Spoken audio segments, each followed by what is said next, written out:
excited na ako kung saan tayo pupunta dahil first time lang ni Angel doon. Yung iba hindi na natulog dahil 3 AM ang biyahe namin papunta sa airport. Pero mga 7 ang flight namin para lang hindi kami malate, diba? Sinundo nga pala kami ni Kuya Lan sa mga lungga namin. Ang next na sinundo ay sina Kuya Josh at Kuya Mark. Madaling araw pa lang pero mga fresh na. At ang next naman ay si Ate Emboy. Nag-jogging nga pala muna siya bago sumakay ng van. Kaya grabe ang pagod, rinig ang paghinga. Para nga naman pagdating sa Bora, Coca-Cola na ang body niya. At sumakay na sina Doc Paul, Kuya Manly at Kuya Kenneth. Sumakay na rin si Kuya Lance. Kanina kasi siya yung nagdadrive kahit may driver talaga siya. Grabe, diba? Ang humble. Nag-stop over muna kami sa Tapaking para kumain. Thank you, Kuya Lance at Doc Paul. After kumain, syempre biyahe na papuntang airport. Aura-aura na naman kami dito, mga chikading. Pagkakuha nga namin ng ticket, nagpalipas oras muna kami sa Mabuhay Lounge para mag-antay ng boarding time namin. At hindi ka nakatakas sa amin tong sunrise na to kasi napakaganda tingnan sa eroplano.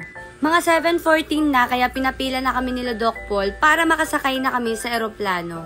Super excited ang mga chikading habang naglalakad sa pambansang hallway. Makakasakay na naman tayong airplane dahil kila Kuya Lance at Doc Paul. Pinakagustong-gusto kong part kasi dyan, yung tumataas na. Pero nung unang sakay ko dyan, grabe yung kaba ko, mga chikading. Para kasing maiiwan yung kaluluwa mo sa baba. Basta para sa akin ang best part sa pagsakay ng airplane, yung pagtaas na, tapos yung pababa siya. Talaga ang sarap sa feeling. Gumawa ka ng airplane ngayon na. Nakapasok na nga kami dyan at hinanap na namin yung mga seat number namin. Ang saya lang kasi dun sa medyo padulo siya, or gitna kami nung time na yun eh. Walang masyadong tao, walang masyadong pasahero, kaya pumunta na kami sa mga bintana. Sayang yung aura bells. Dapat sa gitna talaga kami, pwede naman pala magpalipat. Mababait naman yung mga stewardess, yung mga flight attendant dyan. Habang umaaura pala ako dyan sa bintana, nakita ko na si Ate Emboy tulala na. Tapos si Kuya Josh parang hotdog sa freezer, parang tumitigas na siya, oh. At ito na nga yung sinasabi kong paakyat na. Ang sarap sa feeling. Makikita mo yung mga building, yung liit-liit na mga parang laruan yung mga kotse. Tapos syempre, tingnan natin si Ate Emboy. Ayun siya, oh.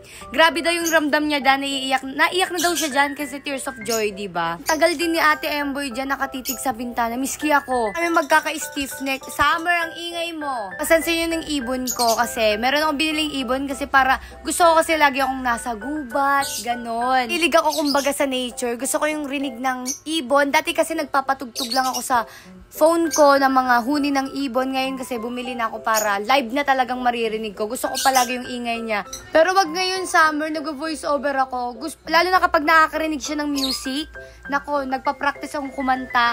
Nasabay din yung ibon ko. Talagang kakanta din siya. Pero syempre walang lyrics. Sumakay din kami ng minibus tsaka speedboat. Mamaya ipapakita ko sa inyo. Nagpapasa ako sa mga kasama ko kasi nga nabura ko. 2 PM pa ang check-in namin sa hotel kaya nag-ikot-ikot muna kami dyan. Nauna nga pala dyan pumunta sa beach sila Kuya dahil pinuntahan ako ng lolo ko. Tunay kong lolo siya. First time ko lang ma-meet din. At dyan sila nakatira. Tapos pinuntahan namin sila sa Starbucks. At dahil mahaba-haba pa naman yung oras, nag-ikot-ikot muna kami nila Kuya Josh, Mark at Bri. Ngayon naintindihan ko na yung mga tao kung bakit binabalik-balikan nila ang Boracay. Kasi pag nandito ka talagang makakalimutan mo yung problema mo, mga chikading.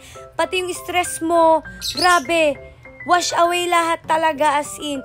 Ayan, masyado pang mainit ngayon kasi tanghaling tapat pa.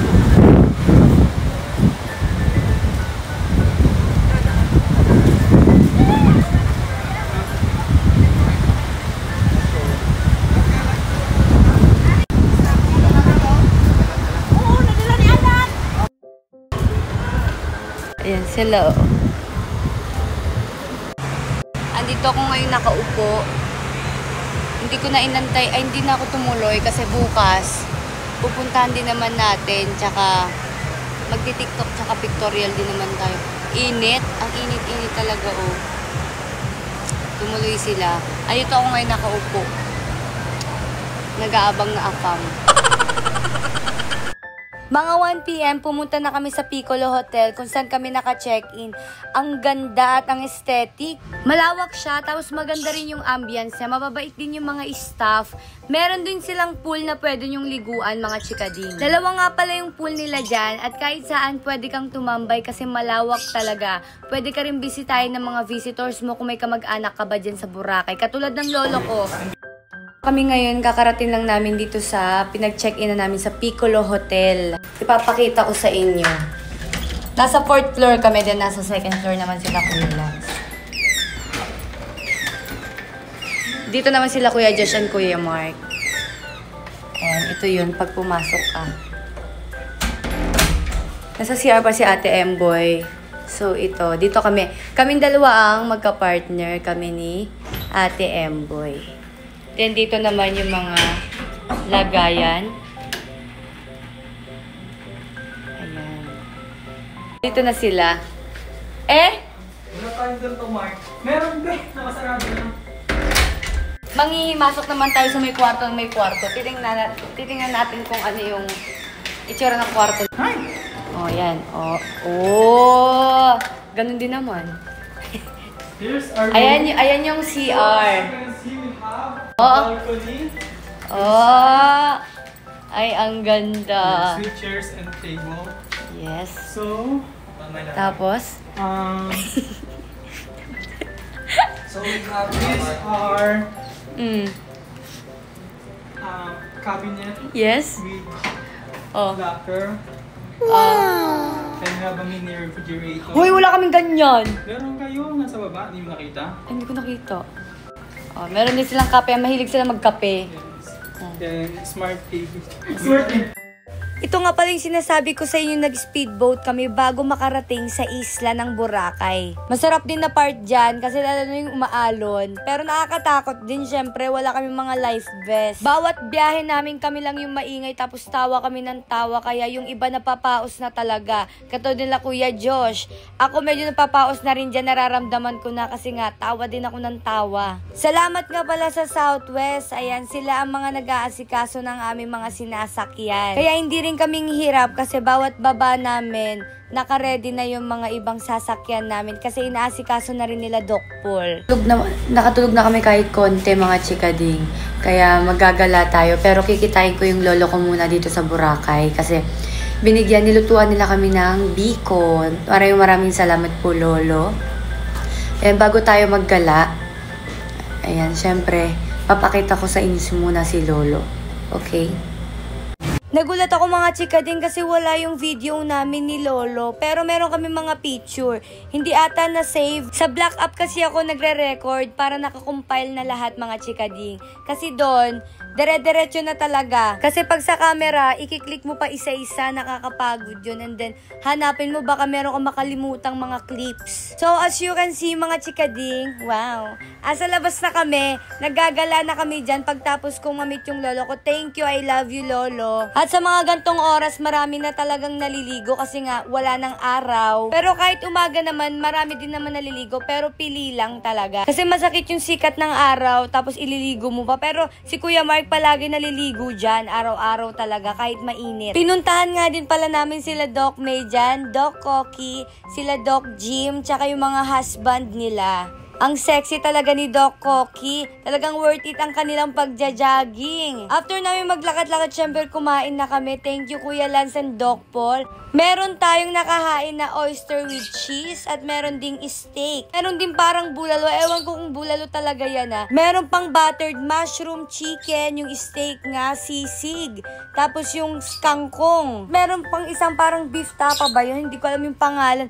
Ang sasarap, ang worth it na naman, day. Ang dami naming nakain dyan, lalo na ako. Nagustuhan ko yung oyster with cheese. May kasama rin palang bangus doon. Sarap din yung sisig nila, kaya umorder ulit sila kuya kasi naubos talaga agad nung unang serve. Kaya kain tayo mga chikading!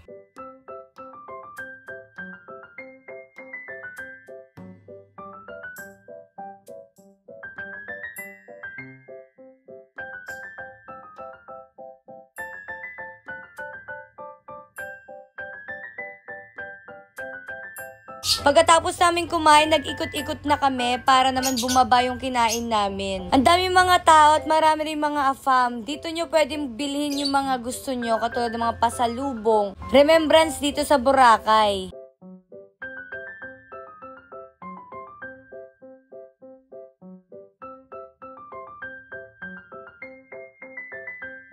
Kung naubusan din kayo ng pang-araw, pwede kayong bumili dyan. Marami mga damit, bisida, swimsuit. Meron din silang mga dessert at yung mga nakasanayan natin fast food katulad ng Andox, Mang Inasal, Jollibee, McDo at iba pa. May mini Ferris wheel din sila at mga seafoods. Ang sasarap.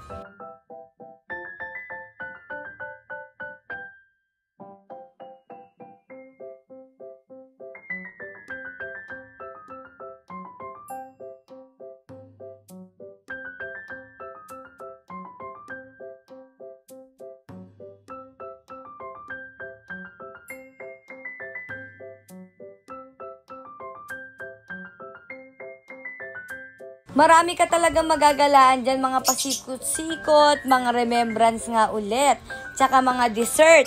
Ay, yung Coco Mama daw yung sikat dyan. Abangan nyo ba dyan yung mga susunod namin mga vlog kasi marami kaming pupuntahan, ang sasaya. Para rin sa mga first timer gaya ko, yung mga hindi pa nakakapunta dyan, makita nyo yung mga dapat nyong puntahan, mga chikading. Maraming salamat din pala sa lahat na nag-follow ng page ko, Sparkling Angel, at sa lahat ng mga walang sawang suporta. Mwah!